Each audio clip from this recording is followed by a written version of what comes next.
might think of a forest as a purely land-based phenomenon, but along much of the world's coastlines, if you dip beneath the ocean waves, you'll find forests of a different sort.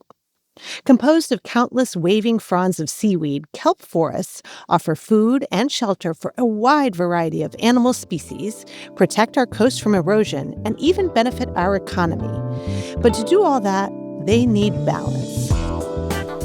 I'm Jennifer Bernstein, CEO and the William C. Steere Senior President at the New York Botanical Garden, and this is Plant People. Today I'm joined by Dr. April Ridlon, Director of Science at the Monterey Bay Aquarium, and we're diving into the vast importance of kelp forests to our oceans, the way humans have thrown off the balance that keeps them thriving, and what's being done to protect them for the future. April, welcome to Plant People. Thank you for having me. I'm so excited to have this conversation today. And to start us out, let's clarify up front one very important thing. This is Plant People, but kelp is not actually a plant. So what is kelp and why is it not considered a plant? That's right. So kelp is a species of algae, and kelp is not a true plant because it doesn't have roots or stems or leaves or flowers. It is a little bit tricky because if you look at kelp, they look to have many of the same elements that plants do, and they actually do photosynthesis. So they make their food the same way plants do too. So they have, instead of roots, they've got a stipe, which is flexible and can bend in the waves. Instead of roots, they've got a holdfast, which is just this massive tangle of that stipe material that holds them onto the surface of the floor of the ocean, usually rocks or rocky surface. And then they do have blades that look very much like leaves. And each one of those leaves, in the case of giant kelp, has a nematocyst, which is like a gas-filled bladder that helps them come up towards the surface of the ocean so that they can capture light and do photosynthesis. So even though they're not a plant, they have very similar structures to all of the structures that we recognize as a terrestrial plant. Okay, so looks like plants, acts like plants, not plants, but plant adjacent. We'll take it. I want to back up and start with you for a moment. Can you tell us about your work at the Monterey Bay Aquarium and how did you get into your career in ocean conservation? Yeah, so as director of science here, I oversee several of our research programs. The one that people are immediately most familiar with maybe is our Southern Sea Otter Species Recovery Program. So we do research on wild and rehabilitated otters. And we actually rehabilitate otters and put them back in the wild. Equally important, and actually the subject of my favorite exhibit at the aquarium, is the kelp forest that is right off our shores. And so another part of my job here at the aquarium is overseeing our coastal ecosystems research, which is research into kelp forests and what makes them resilient and persistent and what might drive their loss or recovery. And estuarine systems, so like estuaries, sloughs, salt marshes. These are both really important coastal habitats, and we do research in both of these places. That's amazing. Well, I want to come and check it all out in person. How did you get into this line of work? I always loved the ocean since I was a little girl. And I think of all the answers I could give you to that question, the truth is I figured out that being in conservation and being a marine ecologist meant that I got to play outside as an adult and I got to protect the places that I love most. It's wonderful when you can have a career where you have that kind of meaning. I feel that same way about my role here at the garden. So if someone has seen kelp only, as seaweed washed up on the beach, what would surprise them about kelp forests underwater? What are they really like when they're alive and thriving? Yeah, I think one thing that is surprising to realize about kelp forests is that they support so much biodiversity. So if you go for a walk in redwood forests, I think it's obvious that there are a plethora of plants and animals that are living under that canopy. But what you might not realize is that underneath the water, there is truly a forest, just like the forest that we have here on land, that is supporting fish and invertebrates and hundreds of other species of algae. And so there's a really diverse community living underneath the water that is dependent on these kelp, and that the kelp is actually making a home for. Do you find kelp forests at the coastline or do they grow further in? They typically speaking follow the coast, although some kelp can grow quite deep. The real magic for the kelp is being able to have access to sunlight. And that depends on how clear the water is and how close they can get to the sun. So there's kelp all over the globe, and they mostly are in coastal areas. Okay. Is there a sort of center of diversity of kelp or are they very distributed around the world? I mean, the short answer is like kelp, at least giant kelp and bull kelp, they really prefer cold water. So they're going to be most abundant where there is cold, nutrient rich water because they don't have roots. They're literally sucking the nutrients from the water around them. I see. That's interesting. It's interesting because you hear kelp compared to rainforests, and I don't think of cold water when I think of rainforest. Why do people make that comparison? I think it's the biodiversity. I mean, I think it's two things, right? We as human beings are able to see more of the terrestrial parts of Earth. It's a real privilege to be able to put a mask on your face and get in the water, and not many people are able to do that.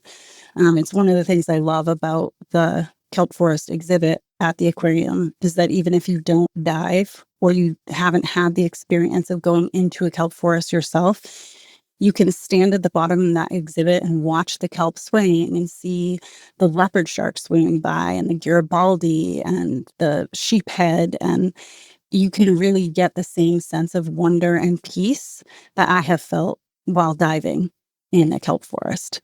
One of the coolest things about kelp forests is that once you're under the water, you can see really clearly the different layers of life. There are invertebrates, kelp crabs, snails living almost at the surface of the water where they would have no business being if there weren't kelp there to support them, right? Usually they have to hang out at the bottom and be in pretty shallow places. Or you can see from the surface egrets and other shorebirds walking on the surface of kelp or using the kelp as a hunting ground and sort of waiting for fish and other unsuspecting creatures to come close to the surface and then diving them. So it's just really magical. How deep are we talking about in a kelp forest? How deep do they go? So under ideal conditions, giant kelp can grow up to 175 feet. 175 feet? Yeah, the statistic Well, that that's why people they call them usually giant kelp. exactly. They are actually the world's biggest algae. So yeah, people say they can grow 2 feet a day. That's usually under ideal conditions. So here in Monterey Bay, we have seen them grow up to 12 inches a day, right? But if you had the perfect conditions, the perfect temperature, nutrients, sunlight, etc., they can get up to 2 feet a day. So they're just incredibly fast growing.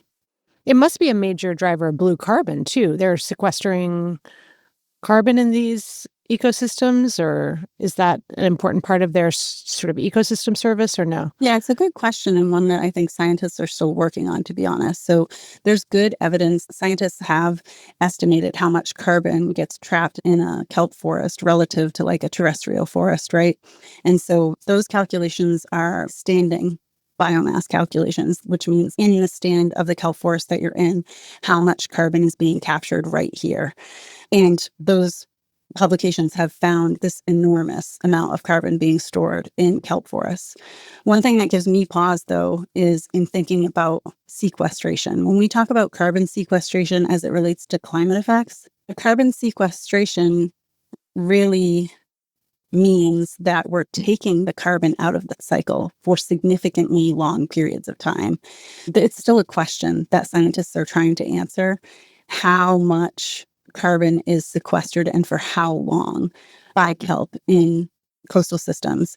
Because unlike trees, when you have a stand of trees on land, unless they burn down, there is only a certain amount of cycling that's happening there. Kelp, they prefer really rough waters and turbulent waters, which means that the stipes break off pretty regularly. A lot of exchange. That's right. And they're actually broken down by bacteria, so they get eaten by things. When the kelp breaks down, the stipes break off, etc., that becomes drift kelp. And that drift kelp is a really important source of food for a lot of the herbivores that live in kelp forests. Bacteria also break them down further into detritus. But to me, all of that kelp is still sort of cycling in the system. So that's the only note of caution I would give is like, there's a lot more turnover I think, in kelp systems of carbon than there would be in a terrestrial forest. But I think it's good that we're recognizing this immense storage of carbon that the live kelp are providing. So you talked about the biodiversity. Can you give us some other examples of the types of animals and life that depend on these kelp forests and how you think about that in terms of their importance to the environment writ large? Yeah, it's a great question. So we've talked about kelp being what we would call a foundation species, which means that they're literally creating the habitat that other creatures are living in. They also do, to some degree, create conditions like environmental conditions around them, microclimates like microcurrents. They slow the water down. They allow for sedimentation. So they create physical habitat for other things. And a lot of those other things that they're creating habitat for are juvenile species of fish that we eat and invertebrates that are really a critical part of the habitat around them. So, for example, we have quite a number of rockfish here in California that are important to our commercial fisheries. And at least a handful of them use kelp as nursery grounds. So if the kelp disappears, then those fish are also going to struggle to find a place to have their young growing up. That's a great segue into just sort of what's happening with these kelp forests right now, especially along the California coast. What are the biggest threats that they're facing today? Probably all of your listeners will know or remember the marine heat wave that was coined the blob. That was in 2013 or 14 here in California. Yeah, that's a sticky name, the blob. Right. At the time I was living in Santa Barbara, I was a graduate student, and we thought, the scientific community, at least I was definitely under the impression that this was sort of like an unprecedented event. We started seeing like weird tropical species where they shouldn't be, and it got a lot of press, this marine heat wave. And during that time, we also, and immediately after, we saw an unprecedented loss of kelp all over the west coast of North America, especially here in California. We saw the estimates from our ecologists are about 50% of the kelp forests declined here in Central California. Up north in Northern California, it was closer to 90% of the bull kelp disappeared there. And so we had this massive die-off of these giant habitat-forming species. It would be like if we just went out and clear-cut a bunch of terrestrial forests. But of course, it was happening under the water, and so the visual impact of that wasn't as great as if you went to go hike in your favorite redwood stand or a piece of forest and it was just gone because of this climate event, right? Unfortunately, since that major heat wave, we're starting to see these marine heat waves come more frequently and sort of becoming the norm. So in the last handful of years, we've had marine heat waves of some magnitude every single year, and they just keep seeming to break records in terms of how hot the waters are and for how long. And unfortunately, right now we're experiencing another marine heat wave. And I am sort of holding my breath for what is to come because we're also going to be in an El Nino year. So that already means that we may experience not as much upwelling right off our coast. And again, like the kelp really relies on that upwelling to bring cold, nutrient-rich water. And when those temperatures increase and the nutrients drop, the kelp suffers.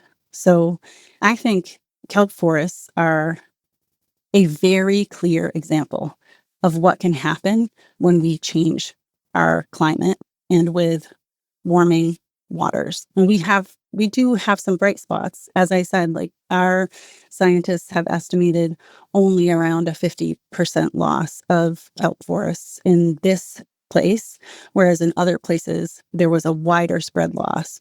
And of course, there's going to be many different reasons for that, but one of the things that is correlated to that persistence of kelp forests through time is having a healthy predator population in place when the marine heat wave hits. So the more intact your ecosystems are, the better they are going to be able to resist those events and recover from them. We're already seeing recovery here in Monterey Bay too, and that's natural recovery. there are lots of people working on restoring kelp actively, but here we're seeing kelp recover without human intervention. So that is a bright spot. So it makes sense to me that the healthier the ecosystem, sort of pre a challenging event, the better able the ecosystem is to recover. But what is it about the presence of predators that assists in that? So I mentioned before that there are herbivores that like to munch on kelp, and one of those is the sea urchin. Sea urchins mostly feed on drift kelp.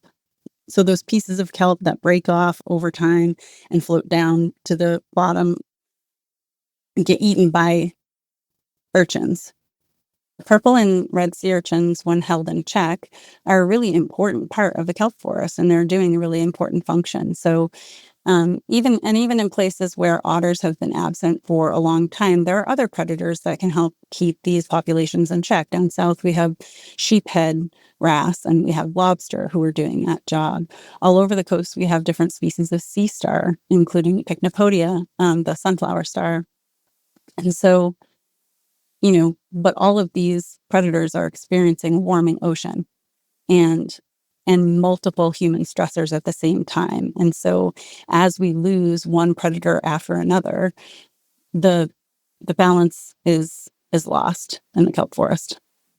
Okay, so in that context, we've got these threats to the kelp forest, which it sounds like the warming oceans are a major factor. I'm sure that there are other concerns around development and fisheries, but you also hear people talking about kelp as a sustainable food source, farming, even climate solutions. What makes kelp an exciting option in the sort of solution set? Yeah, there is a lot of talk about kelp farming and that being a sustainable solution. I think more of the world is now aware that aquaculture is part of a solution for sustainable life on Earth, that we need to be looking for sustainable ways to do that. And kelp could be a big part of that. I think also that kelp is, as I said before, sort of a sentinel species for what climate change can enact in the oceans and in our systems. And because the loss of kelp was so dramatic, I would say even 5 years ago, I ran into fewer people who would know what a kelp forest is, even here on the coast, because of the things we talked about, being able to get access to the ocean, essentially.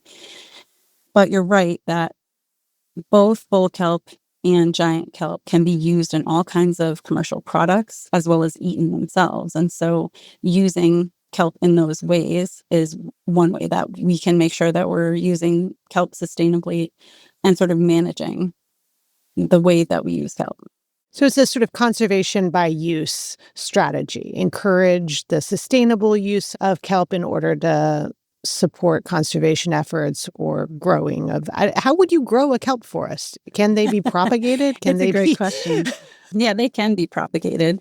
In fact, one of the lines of research that I'm working on right now is trying to get experts in kelp forest ecology together to kind of match up the methods that might be used to regrow kelp forests to what has been driving the loss of kelp forests. So in every place, there are going to be different challenges to regrowing a forest that has been lost. And our approach at the aquarium is really to try to support natural recovery, to understand what drives that natural recovery we're seeing and try to support it. So predator reintroduction is like a writ large example of this. If you support the conservation or reintroduction of kelp forest predators, then you are going to be contributing to their resilience over time. If you want to regrow kelp in a place, I think the first step is to make sure that it needs to be regrown. And what I mean by that is, are there any spores from kelp getting to that place? Like, what is actually preventing the kelp from regrowing in that place? If it's true, some places on the north coast of California, there's so little kelp left that it's very likely that spores are not reaching those places anymore because the kelp has just disappeared. And so you can seed lines to grow kelp with their sporophyte. Once they actually settle and they make a little teeny tiny hold fast and they're starting to grow in a miniature version of themselves, you can seed them on lines. You can also do that with something called green gravel. So there are ways that we can encourage kelp to come into places where it isn't currently. And there Also, the other approach is to try to move the barriers to regrowth. So with urchins, we talked about predators. Some people also will remove urchins or smash them in place to do the job of predators when natural predators are not present. So I think there are a lot of creative solutions that people have come up with for restoring kelp. And there's still work to be done to match those methods with what is going on in that particular kelp forest to make sure that we're not just putting a bunch of kelp out and they're getting eaten by a bunch of urchins because the urchins aren't in check, for example, or we're bringing the urchins out of the water, but kelp doesn't seed in that place because there's no nearby population to seed it. Yeah, ecological restoration so complicated in a terrestrial environment. I can't imagine the added layer of complexity when you look at marine ecosystems, but it's encouraging to know that it can be this combination of sort of letting the reintroduction of predators or sort of natural systems do some of the work and maybe more proactive measures as well. As you look at the work that you're doing now at the Monterey Bay Aquarium, what are the things that you're the most excited about? I love my job and I'm so excited to be doing this kelp forest research. This is going to sound very nerdy, but in the last 2 years, we did some research around looking at the transitions between kelp forests that are thriving and urchin barrens, those places that are like wall to wall urchin zombies, and the transition zones between them. What makes an urchin barren start to transition back to a kelp forest, and what could make a kelp forest transition sort of downgrade into an urchin barren? And to answer those questions, we put divers in the water doing transects across those different habitats as they transitioned.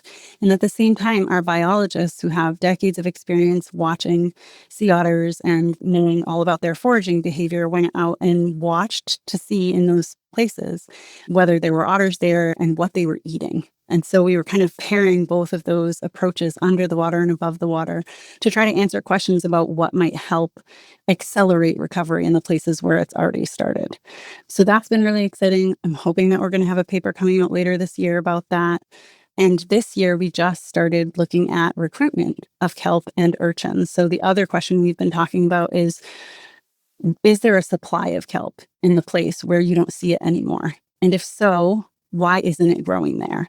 And part of that will have to do with the kelp itself. Of course, part of it will have to do with the urchins.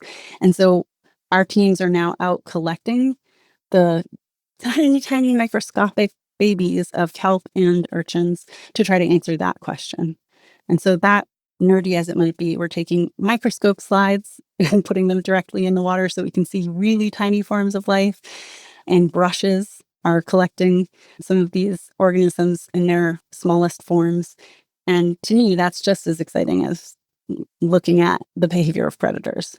Yeah, that's incredible. We have a herbarium here. It's one of the largest herbariums in the world, and we have a collection of algae. And so when the herbarium staff will do maps, we have 8 million specimens in the herbarium. They'll map the collections from all over the world, and you'll get all of these little dots in the oceans. And people will think that it's a mistake, but it's not. Those are algae collections from places all over the world.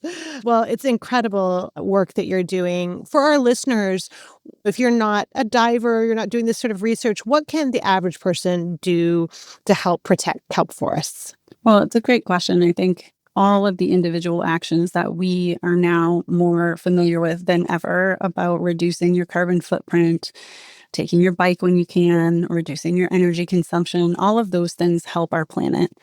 Our policy team works hard to try to advocate for kelp protections and moving funds and resources in the right direction so that scientists can continue to do the kind of research we're doing and to figure out how to bring kelp forests back where they actually do need human intervention and human help to do so. As we all know, that funding landscape has changed quite a bit very recently, and it's made it tough for especially my colleagues. I feel privileged to be at an institution that has a very long-term view, and we are able to be in the water to see marine heat waves coming, to explore solutions in the water for kelp. My colleagues at other institutions are not as privileged, and we've lost a lot of funding for science in this country in the last year. So that's tough, but we're happy that we can partner with a lot of people to make sure that that research is still going on. You asked me about individual connections, and this is not a solution, but just this weekend, my daughter and I were at the beach together, and she decided, unprompted, to make a kelp forest in her beach pail. Oh. Yeah. She, for herself, discovered that, at first she was trying to take the blades and the nematocysts and push them into the sand at the bottom of the bucket to make the kelp float up. And she had already filled it with water, and they kept popping up. And so it gave her the experience of what those things are for, right? What those blades and what those nematocysts are doing. They're filled with gas to bring the blades up to the surface. So then she figured out if she poked holes in them, she could sink them down and make it look like a kelp forest and put her little diver character in there and play kelp forest. And it just reminded me of all the times that I walked on the beach as a kid and picked up different types of kelp and algae and played with it, put it in your hair, build sandcastles with it. And so I think that's another deep connection that we as human beings have. So I think just anytime we can connect ourselves with the natural world, it can ground us and inspire us to protect the things that we love. I could not agree more. That's a beautiful place to leave it. Thank you so much, April, for taking the time to be on Plant People. Thank you so much. The next time you see a patch of seaweed washed up on the beach, you might just think about the vast underwater biome it came from. To learn more about what you heard on this week's episode, check out our show notes at nybg.org. Plant People is sponsored by Bartlett Tree Experts. Plant People is a co-production of NYBG and PRX Productions. From PRX, Plant People is produced by Ali Budner, Courtney Florentine, Genevieve Sponsler, Adriana Rosas Rivera, and Pedro Rafael Rosado. The executive producer of PRX Productions is Jocelyn Gonzalez. From NYBG, Plant People is produced by Charlie Nork, Cosette Patterson, Matt Newman, Kate Tyler, and Michael Crowley. Views expressed by guests are their own and not necessarily representative of NYBG. If you're a plant person and want to give us a boost, please rate us on whatever podcast app you use, like iHeart, Spotify, or Apple Podcasts, or share us with a friend.